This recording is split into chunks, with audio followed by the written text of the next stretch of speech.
The Bible describes a city destroyed so suddenly and so violently that the sky itself seemed to catch fire. Sodom, wiped off the map in what's described as burning sulfur falling from heaven. For centuries, this was treated as pure legend. But in the last 2 decades, archaeologists digging at a specific site near the Dead Sea uncovered something that made even skeptical scientists pause.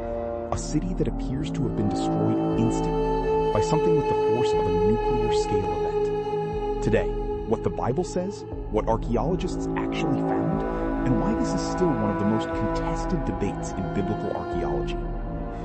In the book of Genesis, Sodom and Gomorrah are described as 2 cities on the plain near the Dead Sea, wealthy but infamous for their cruelty. The story follows Abraham's nephew Lot, who lives in Sodom, and 2 visitors, described as angels, who warn him the city is about to be destroyed. Lot and his family are told to flee without looking back. As they escape, the text says burning sulfur rains down on the cities, and they're destroyed completely. Lot's wife, famously, looks back despite the warning and is turned into a pillar of salt. For most of history, this was read purely as religious allegory, a moral story about a city's destruction as divine punishment, with no expectation that it described a real, datable event. That changed with a site in modern-day Jordan called el-Hammam. Archaeologists had been excavating it for years as a general Bronze Age settlement, until they noticed something strange in the layers of the ruins. At a certain point in the site's history, roughly 3,600 years ago, the entire city appears to end abruptly. Pottery found in that layer shows signs of having been exposed to extreme heat, hot enough to partially melt the surface of clay and even turn some material into glass. Mud brick walls appear vitrified, meaning the outer layer was essentially flash-fired. A team of researchers studying the site proposed a striking explanation: a cosmic airburst, essentially a meteor or comet fragment exploding in the atmosphere above the city, similar to the Tunguska event in Siberia in 1908, but on a smaller, localized scale. Their 2021 published study pointed to microscopic evidence, including tiny mineral grains showing signs of shock pressure, as consistent with this kind of high-heat, high-pressure event. If accurate, this would mean the site was destroyed suddenly, violently, and with heat intense enough that surviving eyewitnesses could plausibly describe it centuries later as fire falling from the sky. Here's where it gets complicated, because this theory is genuinely disputed within archaeology, not just by skeptics of the Bible, but by other scientists studying the exact same evidence. First, identifying Tal el-Hammam specifically as biblical Sodom isn't settled. For decades before this discovery, most biblical scholars actually pointed to different sites, Bab ed-Dra and Numeira, near the southern end of the Dead Sea, as more likely candidates based on geography described in Genesis. Tal el-Hammam sits much further north, and some scholars argue it simply doesn't match the biblical description as well. Second, the cosmic airburst interpretation itself has been challenged.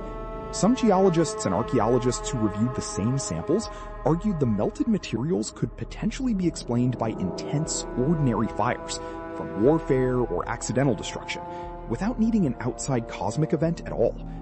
The scientific community has not reached consensus, and the original 2021 study drew significant pushback from other specialists in impact geology. So what we actually have isn't a confirmed discovery of Sodom. It's a real site with a real and unusually violent destruction layer, and a real ongoing scientific argument about what caused it, and whether it's connected to the biblical story at all. Even setting the cosmic airburst debate aside, this region has other explanations that don't require anything as dramatic as space rocks. The Dead Sea Plain sits directly on a major fault line, part of the same tectonic system that created the Dead Sea itself. This area is known to be rich in natural asphalt, sulfur deposits, and flammable underground gas pockets. Some researchers have proposed that a significant earthquake in this region could have ignited these natural deposits, causing widespread fires and even explosive gas ignitions that might look to eyewitnesses exactly like fire and sulfur falling from the sky, without needing an actual comet or meteor at all. This theory has an advantage. It doesn't rely on a single rare cosmic event, and it fits with the region's well-documented geological instability. It also doesn't require pinpointing one exact site as the city. A genuine earthquake-triggered disaster could plausibly have affected multiple settlements across the plain at once, which might even explain why the story describes more than one city being destroyed together. So where does this leave us? Most archaeologists agree that something genuinely violent and unusual happened at Tal el-Hammam roughly 3,600 years ago. The physical evidence for that part isn't seriously disputed.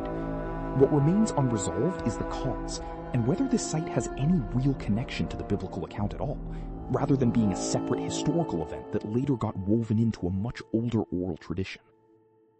That's actually a common pattern in ancient storytelling. A real, memorable regional disaster, retold and reshaped over centuries, eventually becoming a moral parable rather than a historical record. It doesn't make the story meaningless.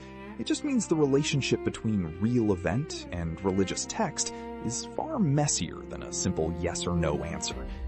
What we're left with is a genuinely rare thing in archaeology, real physical evidence of sudden, violent destruction, a real scientific argument still playing out today, and a 3,000-year-old story that may or may not be describing exactly what happened.